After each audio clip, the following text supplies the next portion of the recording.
Capitalismo.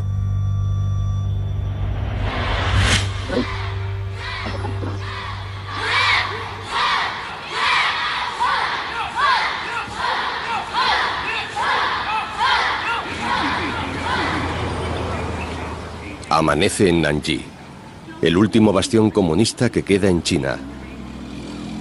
Es como viajar al pasado y despertar en una ciudad decorada con carteles revolucionarios y en la que la radio emite noticias constantemente a todo volumen. Pero la comunidad sostiene que ha redescubierto los valores de Marx, tan contrapuestos al feroz capitalismo chino de la actualidad.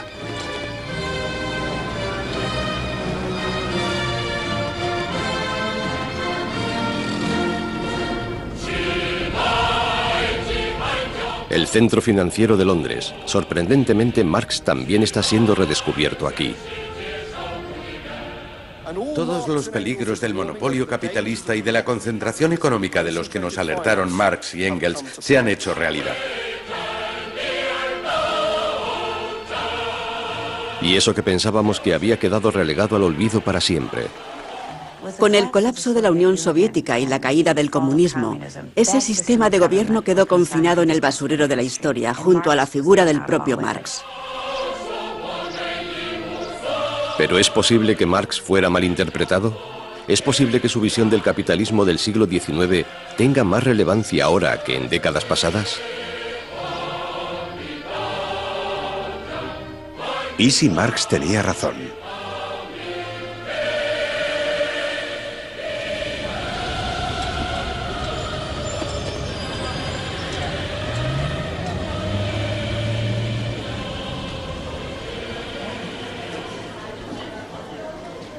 La casa de Karl Marx en Treveris, Alemania, está sitiada por turistas chinos.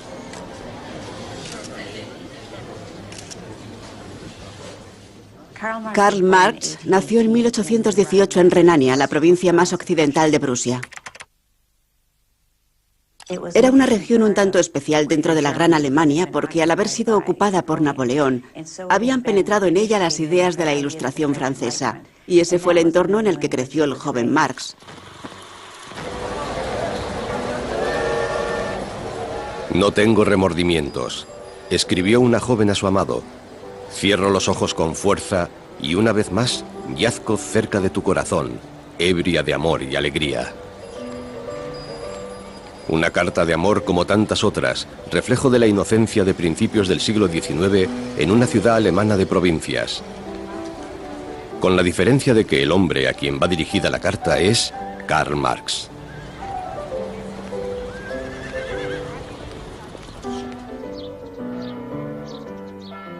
En Treveris conoció a Jenny von Westphalen. Fue toda una conquista para Marx, porque él era hijo de un abogado judío y, por tanto, un excluido social. Jenny era la hija de un barón prusiano. Marx estudió en Treveris y luego fue a Berlín. Supongo que su familia esperaba que fuera un buen chico, que estudiara en la universidad y se licenciara en leyes o algo así.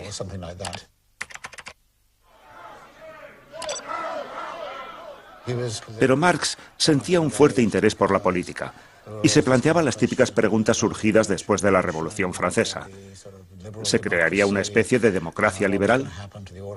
¿Qué sería de los regímenes autocráticos de Alemania? Marx se vio influido por todo ese ambiente.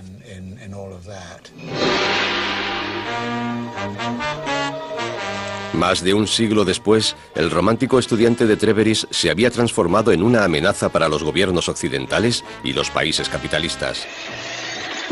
Captain Capitalism. Ah, making out the old Christmas list, I see. Let's see here. World peace, an end to world hunger, free health care. This isn't a Christmas list, son. Who the hell taught you this, child? Santa did. Marx se había convertido en el conspirador que estaba detrás de todas las demandas sociales. That red suit gives you away, Carl. Captain Capitalism! So, you discovered my plan. Santa Claus is truly I, Karl Marx, the undead founder of communism.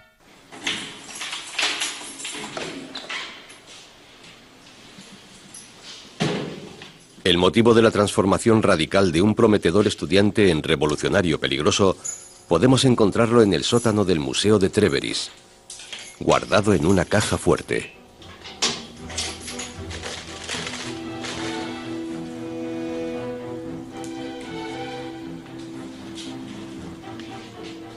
Este es el primer manifiesto del Partido Comunista fechado en 1848.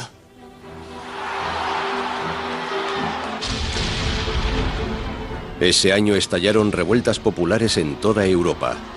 Era el momento que Marx llevaba tiempo esperando después de años de agitación en busca de reformas políticas radicales. Un espectro se cierne sobre Europa. Así se abre el manifiesto comunista, el espectro del comunismo. Y contra ese espectro se han conjurado en santa alianza todas las potencias de Europa.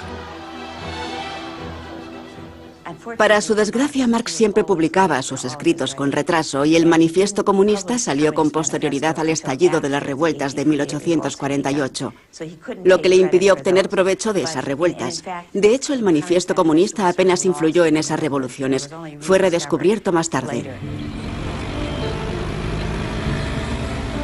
La historia del manifiesto comunista no empezó con la revolución de 1848, sino en París, 5 años antes, cuando Marx conoció a Friedrich Engels, el hijo revolucionario de un rico industrial.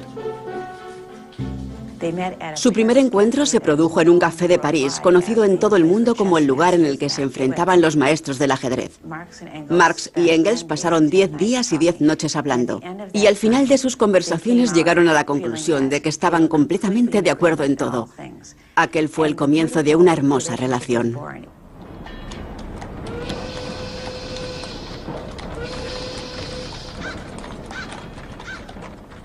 Pienso que el encuentro de Marx con Engels se produjo en un momento crucial para él. Engels era alguien que ya conocía el trabajo de las fábricas de Manchester y que, por consiguiente, podía hablarle del proceso de producción. Hay una esclavitud peor que la de los negros de América, escribió Engels, porque son vigilados más de cerca y, sin embargo, se les exige que vivan como seres humanos y que piensen y sientan como hombres. Algo que solo pueden hacer odiando a sus opresores, lo que les degrada a la condición de máquinas. Marx emprendió un pequeño viaje a Manchester con Engels en 1845 y vio cómo la gente que estaba construyendo aquel futuro industrial trabajando en las fábricas vivía en las condiciones más degradantes. Conoció a familias separadas por su trabajo en las fábricas, a madres que tenían que darles a sus hijos opio por las mañanas para poder ir a trabajar, asumiendo el hecho de que los niños se pasarían el día drogados y que así nadie tendría que ocuparse de ellos. Para un hombre como Marx, un teórico social, político y económico, viajar a Manchester fue como entrar en el laboratorio de la humanidad industrial. Aunque en 1848 el manifiesto comunista pasó desapercibido, en 1917 sirvió de hoja de ruta para la revolución bolchevique y su ambición global. Ever hear of Karl Marx? In his mind, communism was born more than 100 years ago. Marx se había transformado en una amenaza mundial. This is the Kremlin, citadel of Russian communism. Looking closer, we see a public display of giant portraits of communist leaders. Here was a new face, but in the background was an old one, Karl Marx.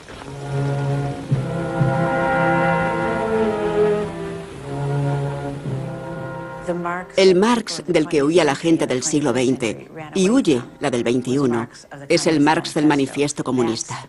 Esa es la persona a quien los gobiernos y democracias capitalistas y los gobiernos occidentales consideran responsable del comunismo y de las atrocidades que se cometieron en el siglo XX.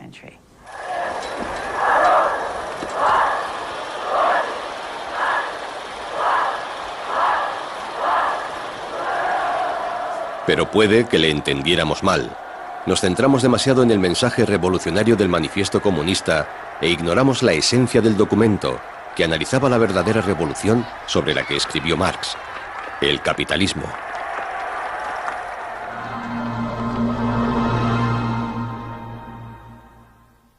Señoras y señores, Karl Marx y Friedrich Engels fueron los primeros en describir la naturaleza intransigente, despiadada y compulsivamente iconoclasta del capitalismo.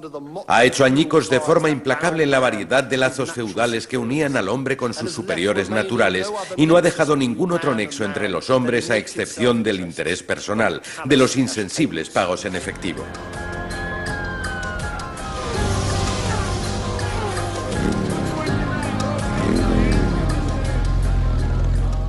Y fue Marx quien reveló cómo el capitalismo aplastaría los idiomas, las culturas, las tradiciones e incluso a las naciones. En resumen, crea un mundo a su imagen y semejanza, escribió.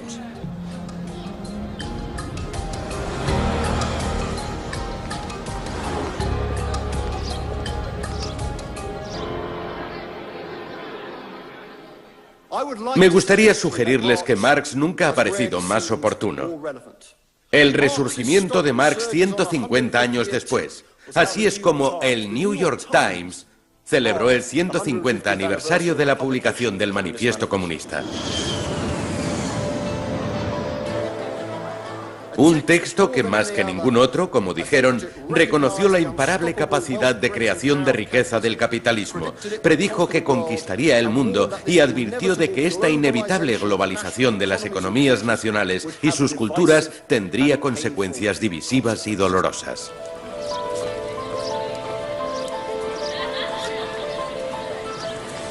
Tras la publicación del Manifiesto Comunista, Marx fue expulsado de la Europa continental. Volvió a ser un refugiado y llegó a Londres en 1849.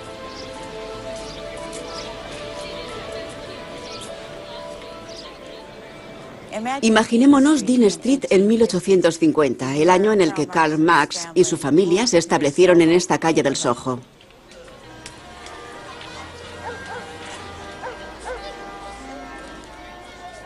Las calles estaban llenas de refugiados, personas que habían impulsado revueltas fallidas en el continente. Llegaron a este país algunas apenas con lo puesto y muchas sin hablar una palabra de inglés.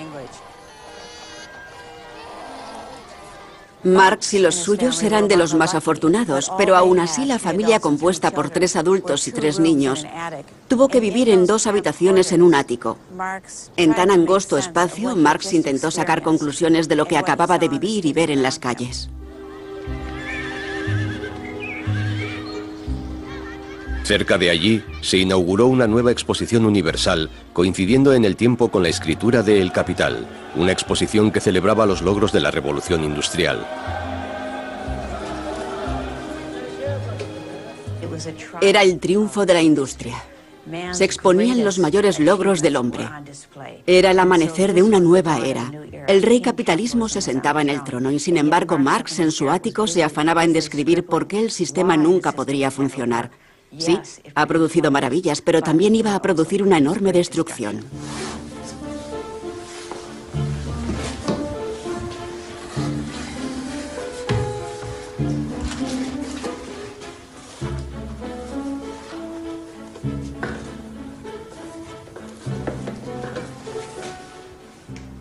Este es el original de El Capital, de Karl Marx, de 1867. Yo enseño la doctrina de Marx. Y la pregunta que siempre planteo es, ¿qué podemos aprender de Marx y qué tenemos que hacer nosotros? Y creo que es una pregunta muy pertinente, porque con mucha frecuencia, en el pasado, la gente ha leído a Marx y luego han enchufado la realidad a esa lectura y han dicho, ah, esta es la respuesta. Pero creo que eso no se puede hacer. Creo que hay una serie de cosas limitadas que podemos aprender de Marx. Paradójicamente, Marx no puede enseñarnos gran cosa del socialismo, del comunismo o del futuro. Pero sí podemos aprender mucho del funcionamiento del capital. La riqueza de las sociedades en las que domina el modo de producción capitalista se presenta como un enorme cúmulo de mercancías. Nuestra investigación, por consiguiente, se inicia con el análisis de la mercancía. Karl Marx, El Capital, volumen 1.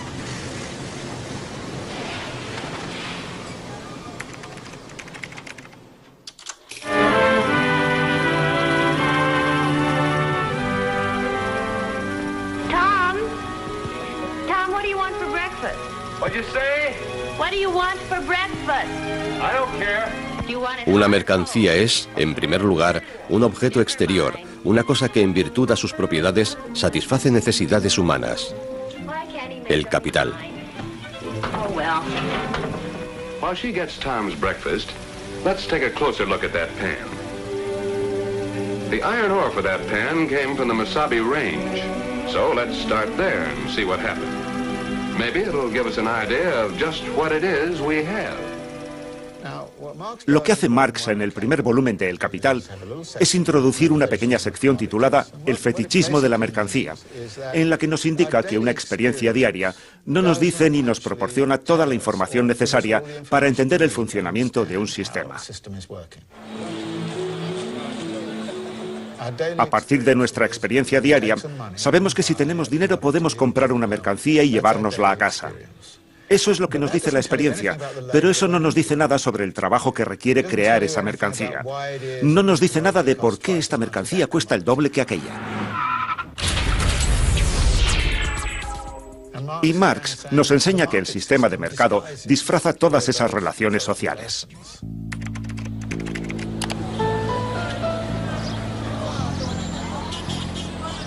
Hay muchas mercancías diferentes con diferentes valores de uso y solo tienen una característica en común: el trabajo en sí, el capital. La revolución industrial, que solemos fechar convencionalmente alrededor de 1780, se basó en la creación del sistema de fábricas con máquinas de gran tamaño. Y, naturalmente, se trataba de un proceso de trabajo muy diferente del de los artesanos que creaban sus muebles o lo que fuera.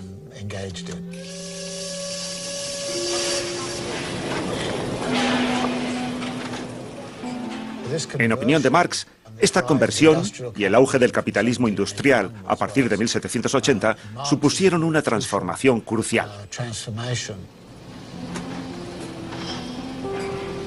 El trabajador se relaciona con el producto de su trabajo como si fuera un objeto ajeno. Cuanto más gasta el trabajador, más poderoso se vuelve el mundo de los objetos que crea, y más pobre se vuelve el trabajador en su vida interior. Karl Marx.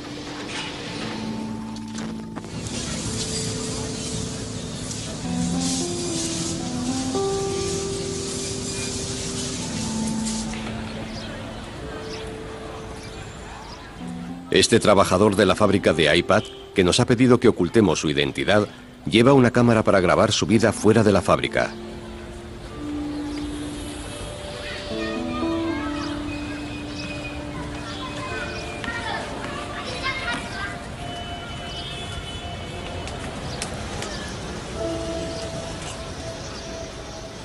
Hubo un tiempo en el que estos trabajadores eran campesinos, que se sentían conectados con la tierra y lo que ésta producía. Ahora forman parte de una línea de montaje. La alienación, afirmó Marx, es inherente al proceso de fabricación de las mercancías. Cuando veo cómo se afanan en coger el autobús, recuerdo que yo también me monté en un tren abarrotado cuando dejé mi casa para viajar a la provincia de Cantón. El tren te lleva a un lugar y cuando llegas a tu destino te bajas. Pero esa ciudad no es la tuya.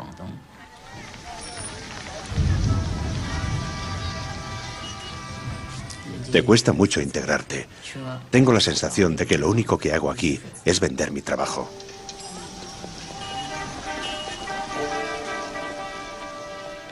La idea del trabajo vivo, que es crucial para Marx, es lo que le distingue de los economistas políticos clásicos que consideraban el trabajo como un factor de producción. Lo que llaman factores de producción son los recursos que contribuyen a la creación de un producto. Pero Marx dice que no, que es un proceso.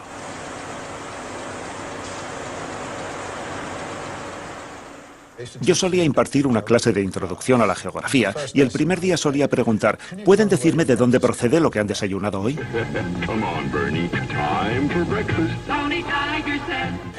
Y me decían, bueno, he ido a la cafetería.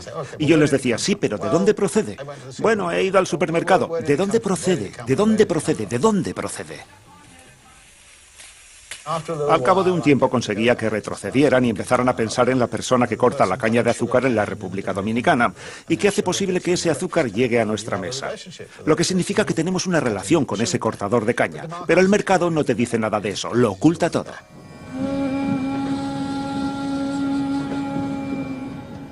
Una región india de vegetación exuberante esconde lo que Marx consideraba otra característica de la expansión del mercado, la transformación cada vez en mayor grado de la vida en mercancía.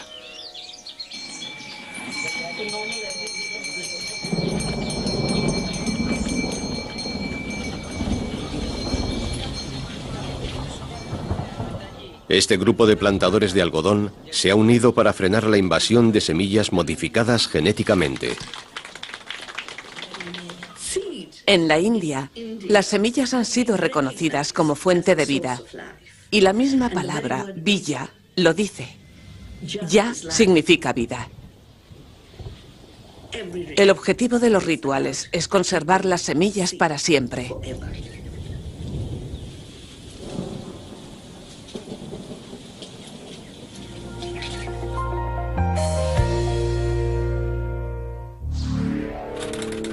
Ahora, esas semillas se modifican genéticamente y se convierten en una mercancía que se anima a los granjeros a comprar todos los años con la promesa de mejores cosechas.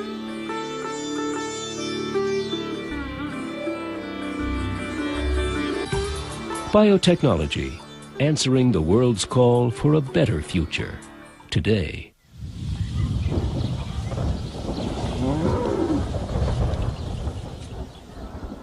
Para algunas de estas mujeres, la promesa de mayores beneficios se ha convertido en una pesadilla. Sus maridos se endeudaron para hacerse con esas semillas modificadas genéticamente que hay que comprar cada año. Siempre piden préstamos para comprar semillas. Y quienes prestan el dinero exigen que el agricultor aporte la tierra como garantía. Así, 2 años después, cuando un granjero no puede devolver el préstamo, el prestamista, que es un agente de las compañías químicas que producen las semillas, viene y se queda con la tierra.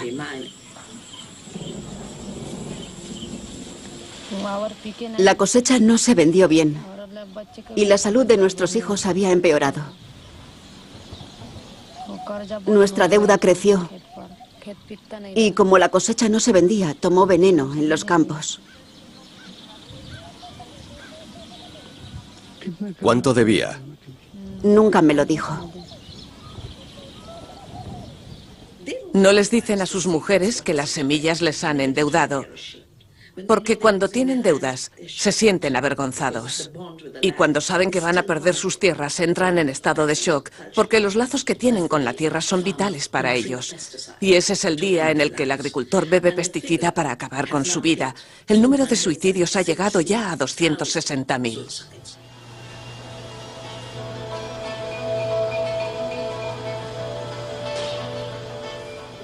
La codicia de la acumulación de capital ha convertido a las semillas en algo que hay que comprar todos los años.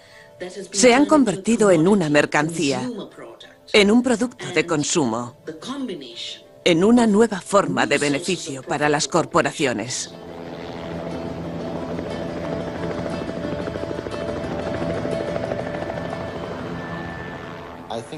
Creo que la idea de la vida como mercancía es interesante.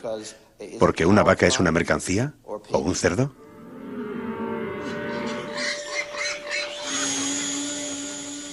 Yo diría que llevan mucho tiempo siendo una mercancía y que nunca nos ha importado. Así que ¿dónde trazamos la línea? Puede que la línea sean los seres humanos. Creo que lo que de verdad nos preocupa son los seres humanos. Y puede que, como sociedad, ya hayamos cruzado esa línea.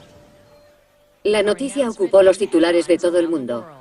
Angelina Jolie se sometió a una doble mastectomía después de que un test genético mostrara que era portadora del gen BRCA1, lo que le daba un 87% de posibilidades de sufrir cáncer de mama. La noticia puso a esta empresa, Myriad Genetics, en el centro de todas las miradas. Tiene las patentes de los genes BRCA1 y 2. En cuanto la vida se convierte en una mercancía, queda sometida a las leyes del mercado. La inversión en genes, como la inversión en semillas, tiene que estar protegida por una patente para mantener alejada a la competencia. Es el sistema de inversión que tenemos en este país lo que, en opinión de muchos, nos ha permitido ser líderes durante tanto tiempo y en tantos campos. Es así como funciona. Según Marx, la producción de mercancías no solo transforma la vida, cambia nuestra percepción de la naturaleza y de nosotros mismos. La teoría del cambio social de Marx es una vez más un proceso que dice que las ideas tienen que cambiar. Pero si el proceso de producción no cambia, entonces las ideas no significan nada. El proceso de producción puede cambiar, pero si las ideas no cambian, no servirá de nada. Por eso lo que tiene que cambiar es la relación entre el proceso de producción y las ideas, las relaciones sociales, los acuerdos institucionales y la vida diaria.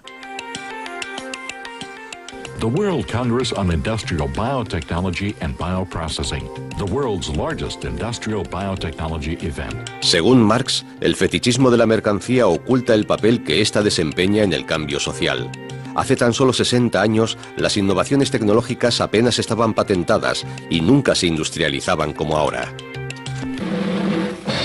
1955, a year of anxiety and triumphs.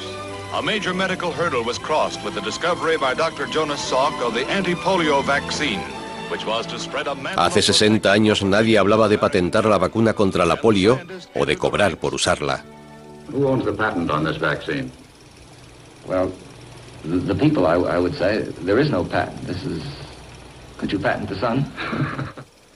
Puedo remontarme a un tiempo en el que teníamos ideas locas sobre la solidaridad social. Ahora todos somos individuos. Eso es lo que cambió el neoliberalismo. The 60s caught capitalism completely off guard. How were companies to sell products to a generation that had rejected consumerism? The answer was to tune into the movement and to sell to the individual in everyone. The strategy worked. The marketing machine captured the spirit of 60s individualism and made it its own.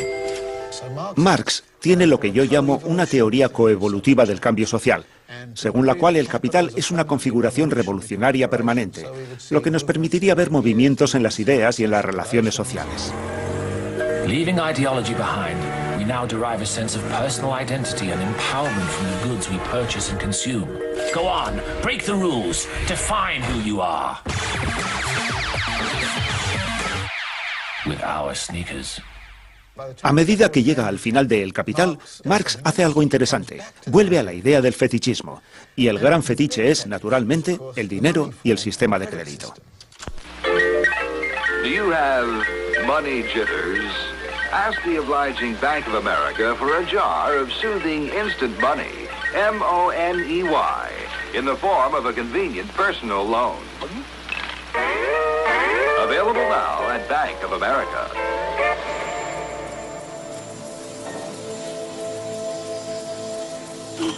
Para poder aumentar la demanda del futuro e incrementar los beneficios, es necesario financiar la producción. Eso significa que el sistema de crédito es fundamental. Y la consecuencia más inmediata de ello es que la acumulación de capital en la historia siempre ha ido en paralelo con la acumulación de deuda. La una es imposible sin la otra. Una gran parte de este capital dinero es siempre, por fuerza, algo puramente ficticio. Títulos sobre valores. Papel dinero. Karl Marx, El Capital. Una de las cosas que Marx dejó muy claras fue demostrar las relaciones subyacentes fundamentales y fundacionales. Y esa relación subyacente entre la acumulación de deuda y la acumulación de capital puede estudiarse de varias formas. Pondré un ejemplo.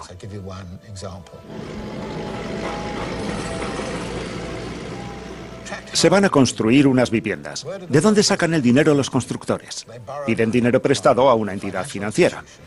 Usted me presta el dinero, yo compro el terreno y construyo las casas. Muy bien, yo obtendré unos beneficios y le devolveré el dinero. Pero para que eso suceda tienen que vender las casas a alguien. Por su parte, los compradores acuden a la misma entidad financiera. Présteme dinero para comprar la casa cuya construcción ustedes han financiado. Así es como funciona el capital ficticio. Porque la entidad financiera que tenía un excedente de dinero está financiando tanto la producción como el consumo de las casas. Ahora estamos en crisis, porque el capital ficticio está por todas partes. Pero lo que Marx dice, de forma brillante, es: hay una apariencia superficial, el fetiche, y yo escarbaré en él para poder describir la naturaleza de ese fetiche, que crea eso que llamamos capital ficticio.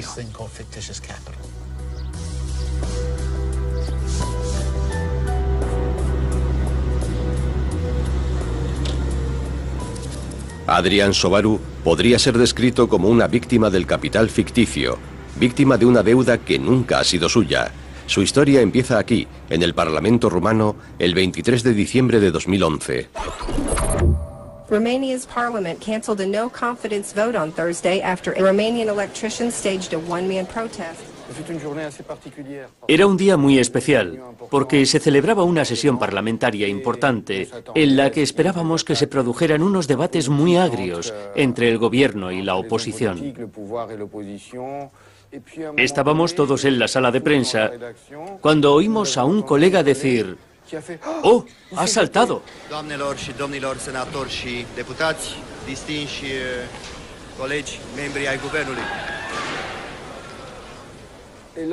Se produjo un momento de estupefacción mientras la televisión continuaba retransmitiendo los acontecimientos. Oíamos ruidos y veíamos imágenes que no entendíamos. No sabíamos nada. ¿Quién había saltado? ¿Por qué? ¿Qué había pasado? Urgent, vă rog, urgent, asistență medicală pentru... En su camiseta había escrito: nos habéis abatido, habéis matado el futuro de nuestros hijos, podéis arrebatarnos el dinero y la vida, pero no la libertad. Aquella mañana me levanté a eso de las 3 o las 4 para hacer aquella camiseta. Mi acción no habría tenido el eco que tuvo si no hubiera llevado aquella camiseta. Recuerdo el momento en el que me desabroché la camisa. Jamás me habían temblado tanto las manos. Yo no protestaba contra una persona en concreto, protestaba contra un sistema. Un sistema que te anula como persona.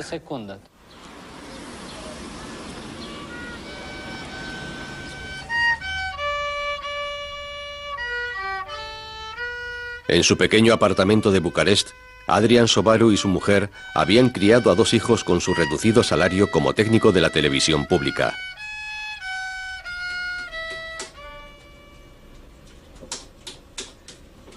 En 2011, su salario se vio reducido en un 25%, igual que la ayuda económica que recibían para sufragar la educación especial de su hijo autista Kalin.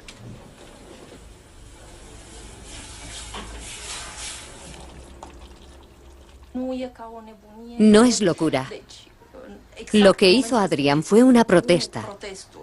Él no es responsable de lo que sucedió con posterioridad. Pero incluso después de lo que ha pasado él, no lo lamenta. Porque puede que lo que hizo ayudara a crear algunas chispas entre quienes le rodeaban. Él aún tiene esperanzas.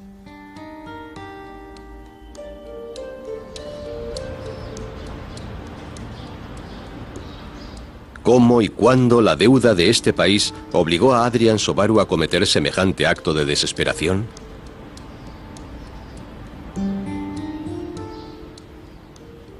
Supongo que lo que sucedió supuso un shock para todos los rumanos. Pero yo personalmente sitúo este episodio, este trágico episodio, en un contexto mucho más amplio. He dedicado muchos años a reflexionar por qué los servicios financieros han fracasado y qué es lo que ha podido fallar en el funcionamiento de las altas finanzas.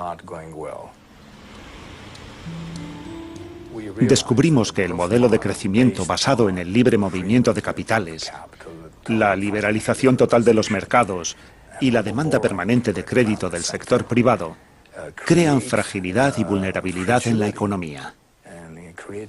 Una situación que puede llegar a ser muy dolorosa cuando ocurre algo como cuando estalla una crisis.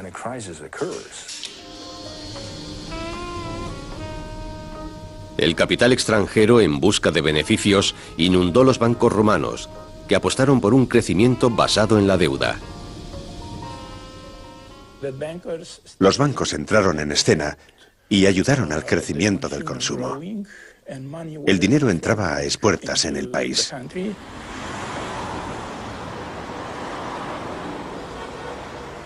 Los bancos rumanos recibieron enormes cantidades de capital extranjero y ese dinero llegó a los consumidores rumanos. De pronto todo el mundo podía permitirse comprarse un coche o un piso. Y eso hizo que la gente pensase que habíamos llegado a la economía de mercado y que podíamos permitirnos comprar más cosas. Pero lo cierto es que las expectativas eran demasiado altas y, en cierto sentido, puede que falsas. Romania, now the latest European country wrestling with violent protests over budget cuts and financial issues. Finalmente, la burbuja estalló aquí como en todas partes. La deuda, como anticipó Marx, es una forma de capital ficticio. Como empleado público, Adrian nunca formó parte del boom, pero cuando estalló la burbuja, el Estado se volvió contra sus ciudadanos más vulnerables.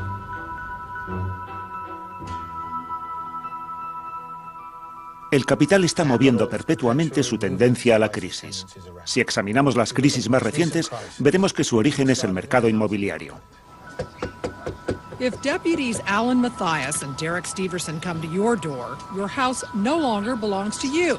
It belongs to the bank. Y de ahí se traslada a las entidades financieras. There's blood in the streets and no one knows when the bleeding stops. Y esa deuda acaba convirtiéndose en deuda del Estado, lo que a su vez repercute sobre los ciudadanos. Lo malo es que con mucha frecuencia los ciudadanos no están en condiciones de soportar el peso de esa deuda, por lo que en ocasiones la deuda acaba volviendo a las entidades financieras. Creo que Marx describió muy bien todo ese proceso, un proceso que naturalmente acaba siendo un proceso destructivo.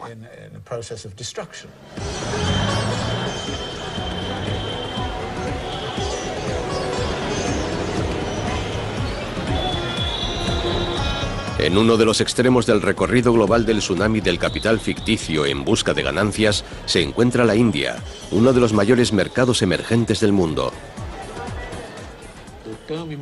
El término mercados emergentes surgió a finales de los años 80, principios de los 90, y fue acuñado por funcionarios del Banco Mundial y el FMI para describir a las economías que iban a crecer con mucha rapidez.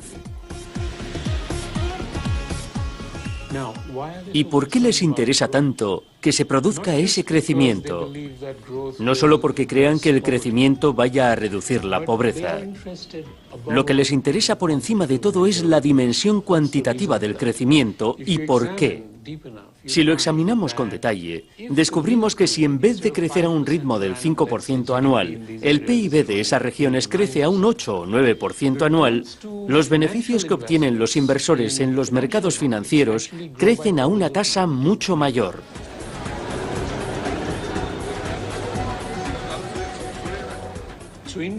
La Bolsa de la India fue el tercer mercado financiero más rentable del mundo.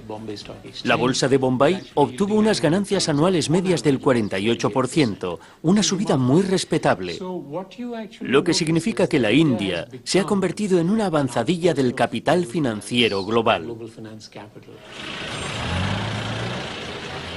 Se dice que el capital financiero, que Marx denominó ficticio, ha conseguido que 200 millones de indios suban de estatus y pasen a integrar la clase media. Pero no debemos olvidar que se calcula que hay 800 millones de indios más que sobreviven con $1 al día.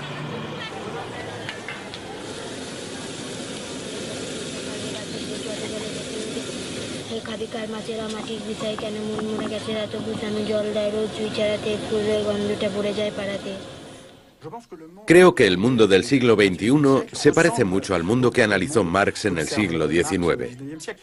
Había una gran preocupación por las desigualdades sociales que los economistas de hoy harían bien en emular. En otras palabras, lo que alimentaba la preocupación de Marx y, en un sentido más amplio, la preocupación de los movimientos comunista y socialista de la segunda mitad del siglo XIX fue el estancamiento de los salarios. Un estancamiento tan acusado que en Estados Unidos, por ejemplo, un consejero delegado ganaba 20 veces más que sus empleados en los años 50.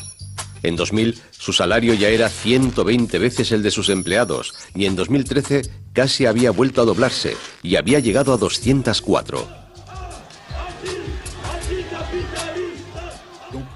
Nos encontramos en un siglo XXI sorprendentemente parecido a la realidad que se vivía en el siglo XIX y antes, debido en concreto a un crecimiento estructuralmente lento y a un retorno del capital estructuralmente más alto que el crecimiento. Y al contrario de lo que pensaba Marx, ese problema no se va a resolver solo. No se producirá un fin natural a este proceso impulsado por las fuerzas económicas. Este proceso puede continuar indefinidamente. This is CNN Breaking News. It was a Monday morning like none other in the 158-year history of financial giant Lehman Brothers. The company went bankrupt. Si el capitalismo no está en su lecho de muerte, como predijo Marx, ¿cuál podría ser una teoría alternativa que explicara la crisis económica de 2008 y sus consecuencias? We recognize that the very nature of globalization, which creates ever higher standards of living, also is a process which we call creative destruction. The problem with creative destruction is that it is destruction. Destrucción creativa fue un término acuñado por un economista de principios del siglo XX, Joseph Schumpeter. La idea de destrucción creativa de Schumpeter se basa en la noción de que el capitalismo se está revolucionando constantemente. Él lo llamó el proceso de mutación industrial. Es un cambio incesante que destruye lo viejo y trae lo nuevo. Y el agente de ese cambio, la persona que hace posible este cambio, es el empresario.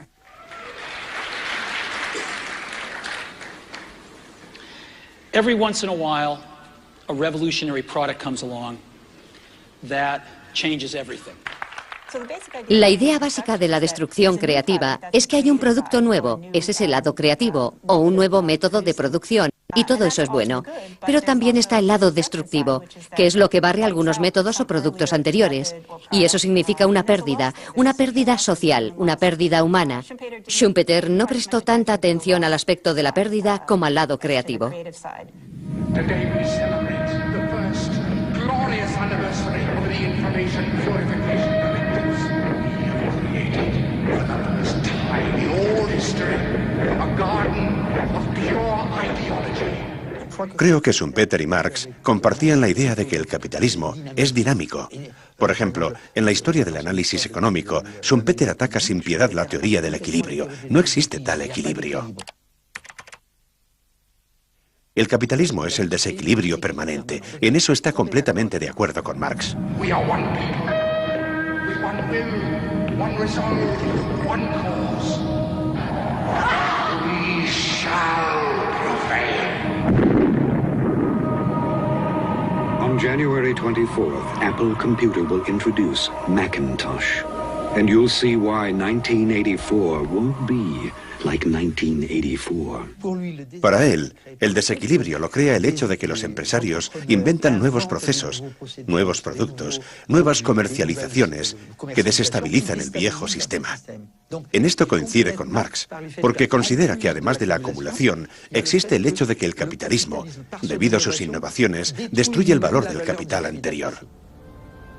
Entonces, ¿estamos en medio de una crisis que forma parte de un ciclo interminable de destrucciones creativas? ¿O vivimos en un sistema que, como predijo Marx, se encuentra en una espiral descendente y terminal? Fue probablemente el fin de semana anterior a la quiebra de Lehman. La situación era tal que podías oír el sonido que hace un alfiler al caer. El silencio era total.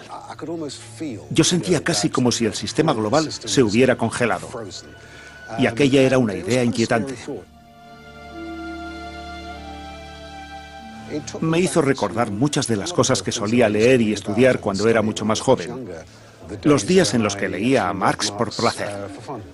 Todos los peligros del monopolio capitalista y de la concentración económica de los que nos alertaron Marx y Engels se han hecho realidad. ¿Por qué no iba a hacerse realidad el colapso del capitalismo?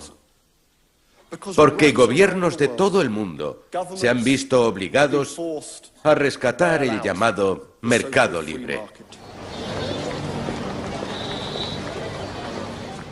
Hemos rescatado a los bancos, hemos subvencionado algunas industrias, hemos arreglado el sector de los seguros, hemos apuntalado los servicios financieros. Son las fuerzas del colectivismo las que han salvado al capitalismo.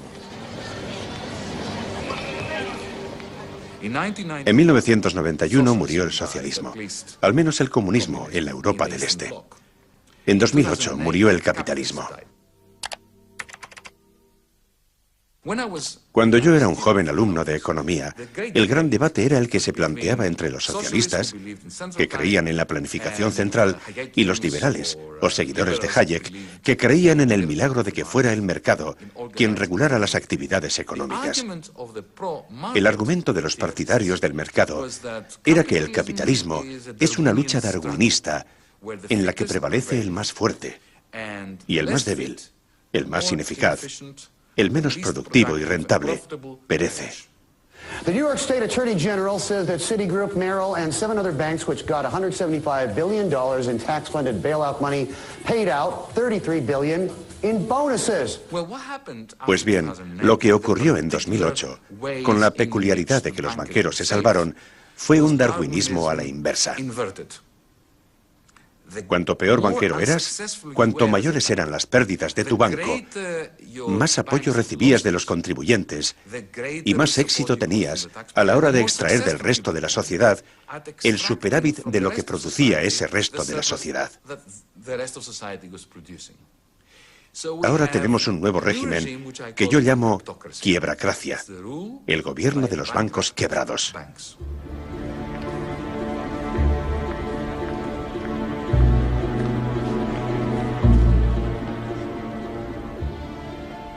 Lo importante sobre las contradicciones del capitalismo no es si el análisis de Marx es relevante, algo que personalmente considero que lo es en muchos aspectos, sino el resultado, la síntesis, y nuestra capacidad para nutrir y establecer mecanismos de afrontamiento.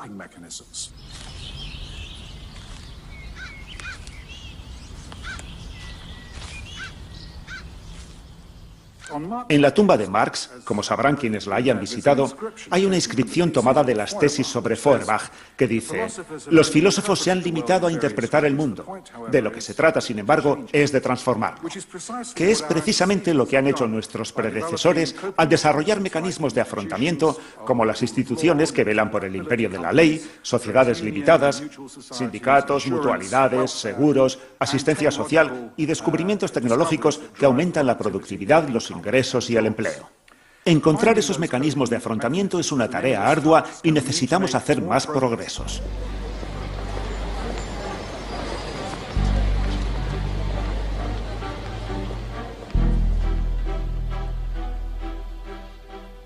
Marx terminó por fin El Capital. Había visto enfermar a su mujer. Sus hijas habían vivido en la pobreza y tenían mala salud. Ya había enterrado a 4 hijos para cuando se publicó El Capital. Y la familia ansiaba el reconocimiento que todos creían que merecía por un libro que pensaban que no solo iba a cambiar sus vidas, sino el mundo. Y no pasó nada. Cuando se publicó El Capital, Engels y la familia empezaron a escribir reseñas frenéticamente para que no fuera ignorado. Pero las suyas fueron las únicas reseñas que se escribieron. Marx nunca se recuperó. Murió el 14 de marzo de 1883, 2 años después que Jenny. Solo 11 personas asistieron a su funeral. Friedrich Engels dijo: la tarde del 14 de marzo de 1883, a las 3 menos cuarto, el pensador vivo más grande dejó de pensar.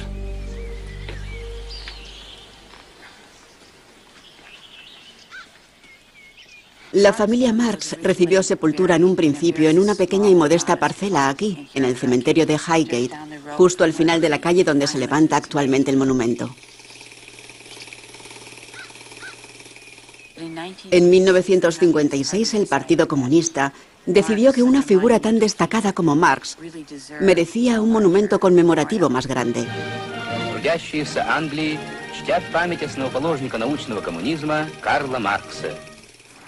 Y construyeron este. Y en cierta forma creo que es una indicación muy buena de lo que le ha ocurrido al legado de Marx, a sus ideas, a cómo ha sido interpretado y malinterpretado en el siglo XX.